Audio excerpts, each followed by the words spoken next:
नमस्कार, चक्रव्यूह में आप सभी दर्शकों का स्वागत है।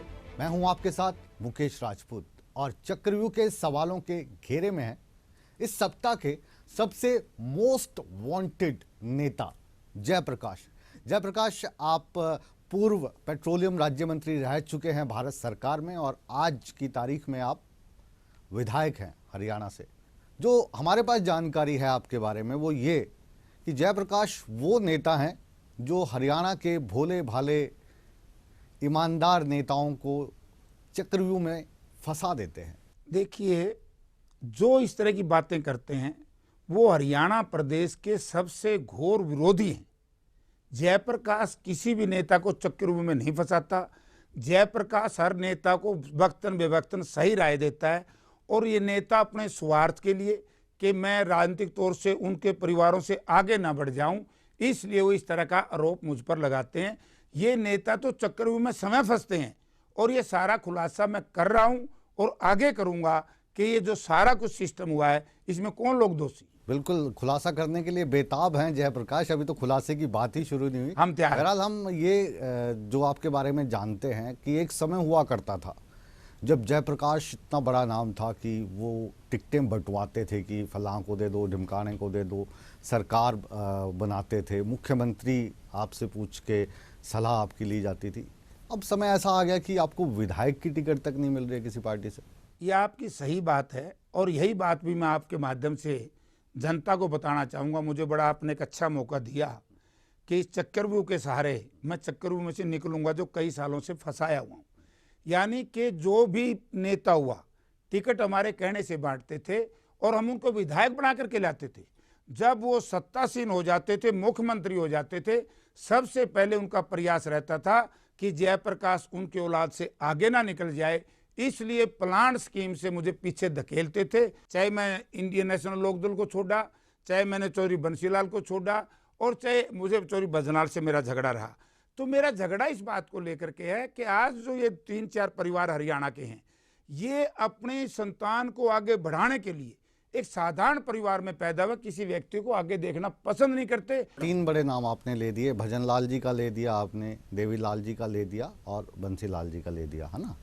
अब जो नाम है, अब वो हुड्डा साहब का जुड़ता है आपके साथ, लेकिन हुड्डा साहब के भी जो कज़न ब्रदर हैं आदरणीय माननीय वीरेंद्र सिंह, उनका नाम लेना भूल गए आप। वो इतने कद्दावर नहीं है। बहुत बड़े मंत्री हैं। नहीं, मंत्री वो इतने कद्दावर हैं कि अभी आप भाजपा की टिकट चाह रहे थे, उनकी वजह से नहीं मिल पाई आपको। अगर कोई भाजपाई ये कह दे कि जयप्रकाश ने इस विधानसभा चुनाव से पहले किसी से कॉन्ट्रैक्ट भी किया है तो जो जनता मर्जी मुझे सजा दो। ये हमारे यहाँ 2-3 परिवार हैं, वो यही प्रचार करते हैं कि जयप्रकाश को टिकट मैंने दिलवाया, जयप्रकाश का टिकट मैंने कटवाया। मैंने कभी भी इनसे टिकट नहीं मांगा। चलो, कटवाया नहीं, भूपेंद्र सिंह हुड्डा तो चाहते थे ना आपको टिकट मिले, वो क्यों नहीं मिला? वो उनकी गलती। किसकी? भूपेंद्र सिंह हुड्डा। क्या? कि उन्होंने जिस तरीके से मुझे मेरी वकालत करनी चाहिए थी, टिकट कहाँ से मिलेगी? CWC में मेरा नाम ही नहीं गया तो उन्होंने टिकट नहीं दिलवाई। कहीं न कहीं भूपेंद्र सिंह हुड्डा विन ओवर हुए। धोखा दिया या कुछ और खेल था? विन ओवर हुए मेरे विरोधियों से, जो मेरे राजनीतिक विरोधी हैं उन्होंने इनको विन ओवर कर लिया और विन ओवर करके उन्होंने मेरा नाम ही CWC में नहीं भेजा। उसी का एक नतीजा है कि जैसे ही मैं चुनाव जीता तो मुझे कांग्रेस पार्टी की हाईकमांड ने बुलाया कि जयप्रकाश जी, आप कांग्रेस से 32,000 से आगे रहे हो और भविष्य में आपके साथ ऐसी ज्यादती नहीं होगी। मतलब तो भविष्य में जो आपका ठिकाना होगा कांग्रेस होगी? नहीं, ऐसा कुछ नहीं है। तो उनको ठुकरा देंगे उनकी इस पहल को? उन्होंने मेरे साथ क्या किया है मैं भी समय देखूंगा, अपने साथियों से विचार करूंगा। लेकिन भूपेंद्र सिंह हुड्डा से तो अभी जो दोस्ती है वो तो कायम है आपकी, और इसी दोस्ती का फायदा उठाते हुए आपने एक और दोस्त की मदद कर दी। हम जिक्र कर रहे हैं डॉक्टर सुभाष चंद्रा का। उनको राज्यसभा तक पहुंचा दिया आपने। कैसे हुआ ये खेल, समझाइए। देखो, ये बात सही है कि सुभाष चंद्रा भूपेंद्र सिंह हुड्डा से पहले मेरे मित्र थे।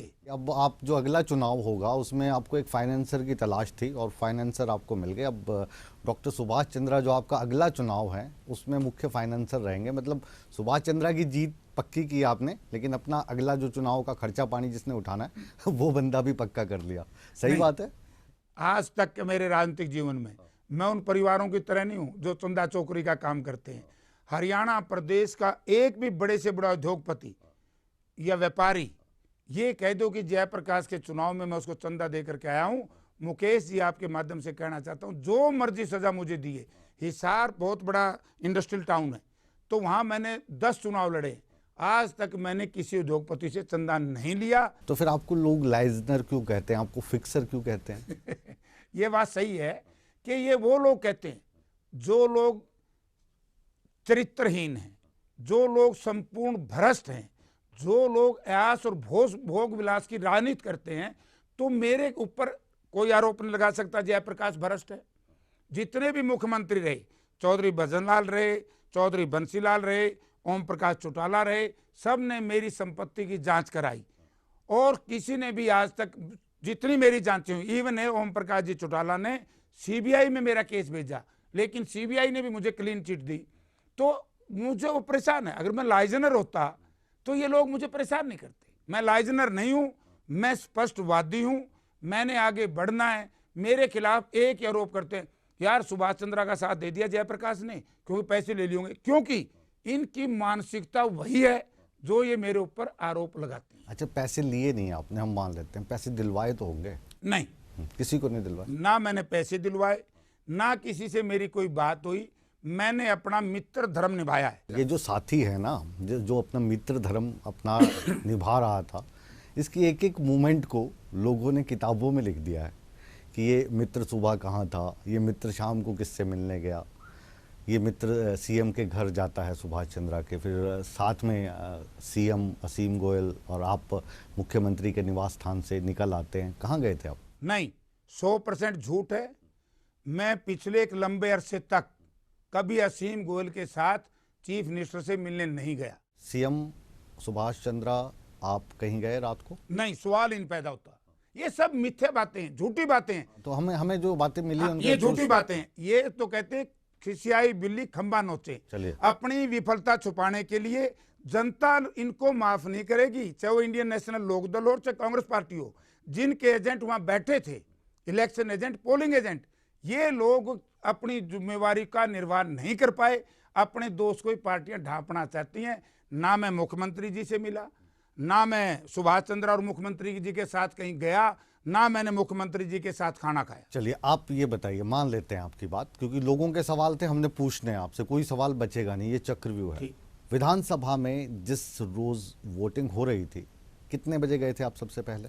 मैं सबसे पहले 10:30 बजे आसपास। वोट कितने बजे डाला आपने? वोट मैंने डाला कोई तकरीबन 1:30 पौने 2 बजे, वो भी पत्रकारों के डर से। क्योंकि पत्रकारों से इतने डर गए? 3 घंटे तक क्या प्लानिंग कर रहे थे आप? मैं बताता हूँ, इसलिए डर गया। मेरे यहाँ मसल पुल होया हुआ है। किसी भी व्यक्ति का अगर मसल पेन होगा टांग के अंदर, वो खड़ा नहीं रह सकता। तब मैंने ये विचार किया, मैं किसी से नहीं मिला, सीधा ऊपर गया। आप वहाँ का सीसीटीवी कैमरा देख लीजिए। जैसे ही मैंने लाइन दिखी, उसको छोड़ के मैं नीचे आ गया और हरियाणा भवन में एमएलए हॉस्टल में आराम किया। बार बार टीवी ने, निर्दलीय विधायक जयप्रकाश नहीं आए, कांग्रेस के 13 विधायक नहीं आए। तब मैंने मेरे साथी से कहा कि भैया चलो वोट डालने जाते हैं। जी बिल्कुल। चक्रव्यूह में इस वक्त आप देख रहे हैं पत्रकारों से डरे सहमे बैठे जयप्रकाश। पत्रकारों से सब डरते हैं। लाइन में लोगों को खड़ा देखकर डिस्पेंसरी चले गए, फिर टीवी पे देखा जयप्रकाश नहीं आए, तो 3 घंटे बाद वहां पे पहुंचे। अभी ये जो डरे सहमे साहब आपको दिख रहे हैं जयप्रकाश जी से, चक्रव्यूह का आधा हिस्सा बाकी है। कहीं मत जाइए, रिमोट को हाथ मत लगाइए, क्योंकि खुलासे आज होने बाकी हैं। बने रहिए चक्रव्यूह के साथ। मिलते हैं एक छोटे से कॉमर्शियल ब्रेक के बाद।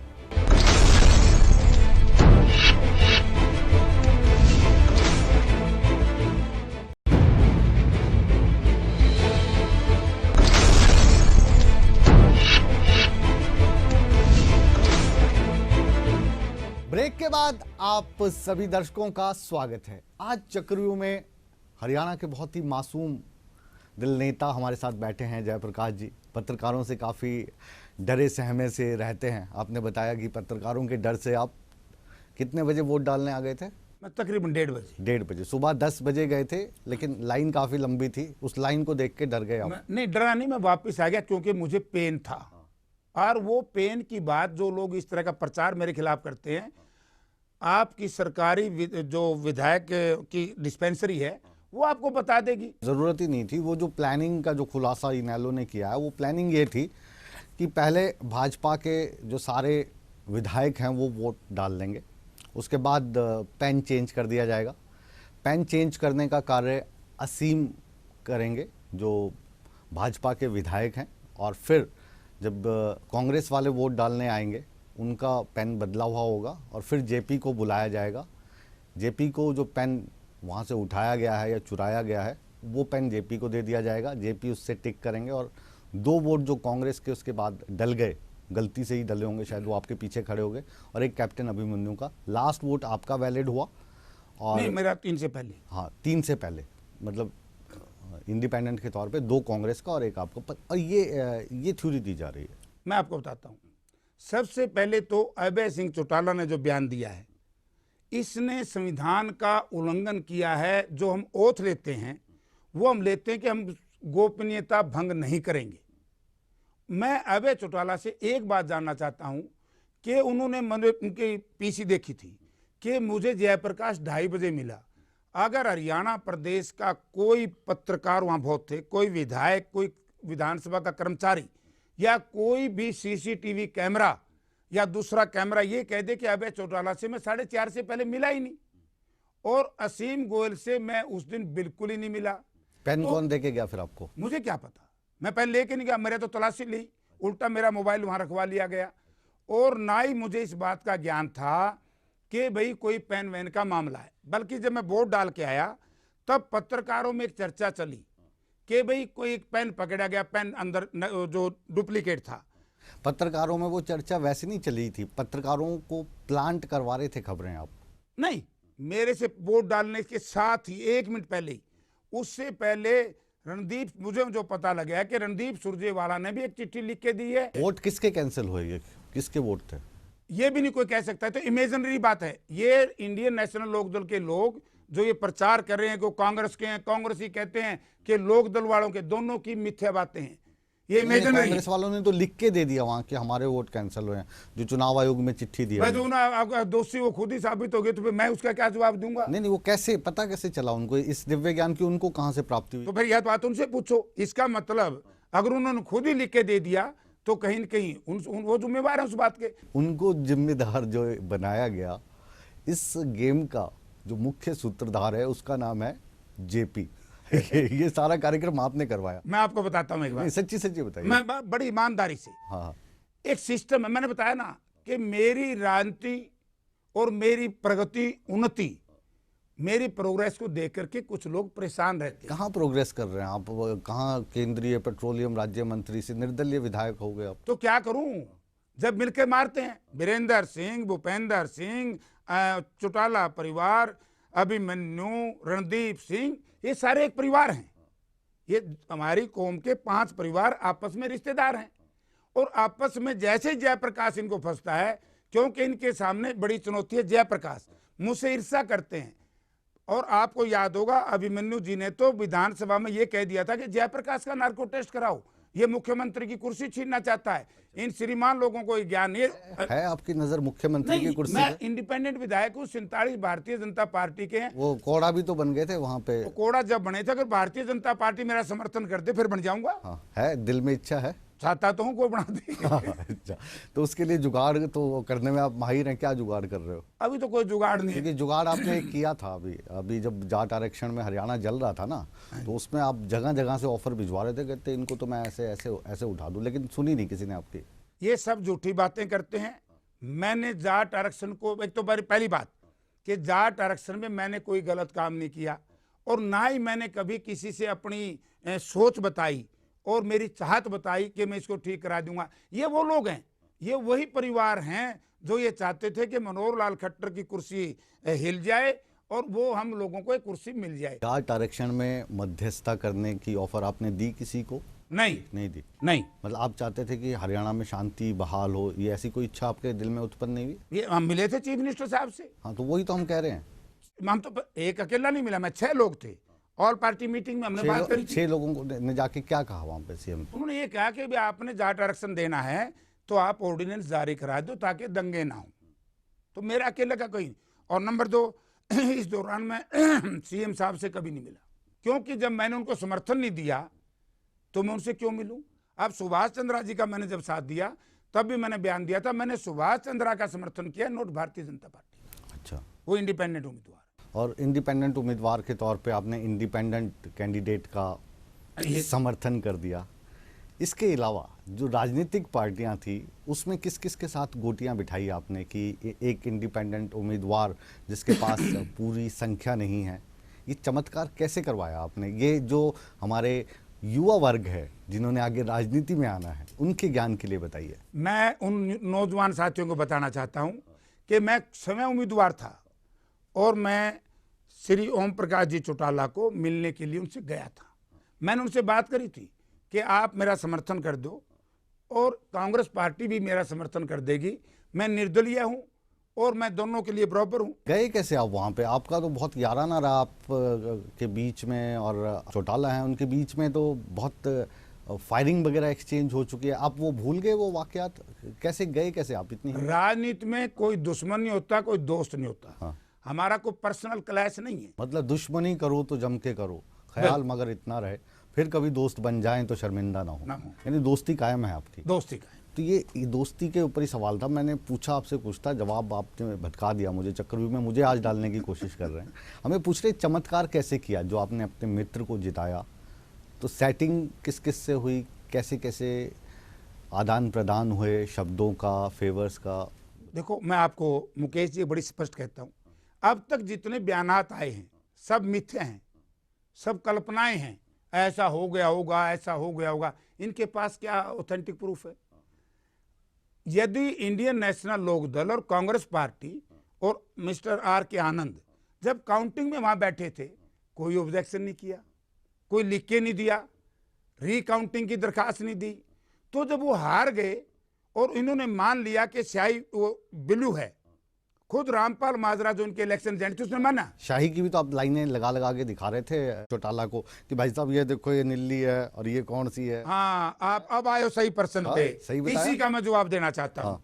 अबे ने यही उल्टा काम कर दिया, उल्टा चोर कोतवाल को डांटे। अच्छा, मैं 4:30 बजे जब अभय चौटाला से मिला, उन्होंने मुझे कहा कि जयप्रकाश, भारतीय जनता पार्टी के जहां मुख्यमंत्री तक वोट डले हैं वो सारे कैंसिल हो गए। मैंने कहा क्यों? क्योंकि वहां एक पेन रखा था और इन लोगों ने दूसरे पेन से टिक मार कर दिया। वो जो पेन बदला, माता रानी की कृपा रही, सुभाष चंद्रा जी की किस्मत अच्छी रही।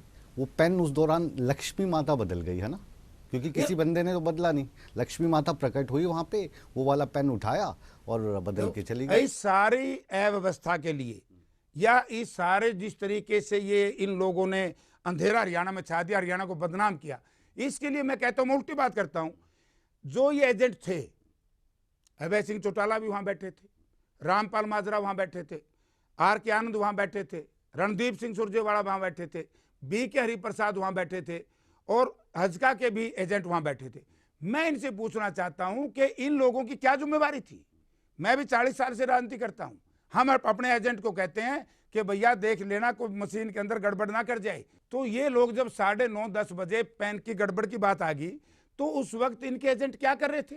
आर के आनंद क्या कर रहे थे? इसका मतलब ये कहीं न कहीं कोई न कोई ये गड़बड़ थी, इनके मन साफ नहीं थे, ये अपने उम्मीदवार के प्रति लॉयल नहीं थे। किनके? अपने उम्मीदवार के प्रति वफादार नहीं थे। किनके मन साफ नहीं थे? जो आर के आनंद के एजेंट थे। जैसे 5 बता दिए ना मैंने। अभय सिंह एजेंट थे मेरे ख्याल में, और रामपाल माजरा इलेक्शन एजेंट, आपके रणदीप सुरजेवाला, बी के हरिप्रसाद, और मेरे दो के नाम नहीं मैं जानता हूं जो हजका के थे। मतलब ये पूरा खेल मिलजुल के खेला तीनों पार्टियों ने? मैं तो ये क्या कह सकता हूं खेल के बारे में। मैं इनकी तरह मिथ्या बात नहीं करता, क्योंकि मैं जनता में पाक साफ हूं।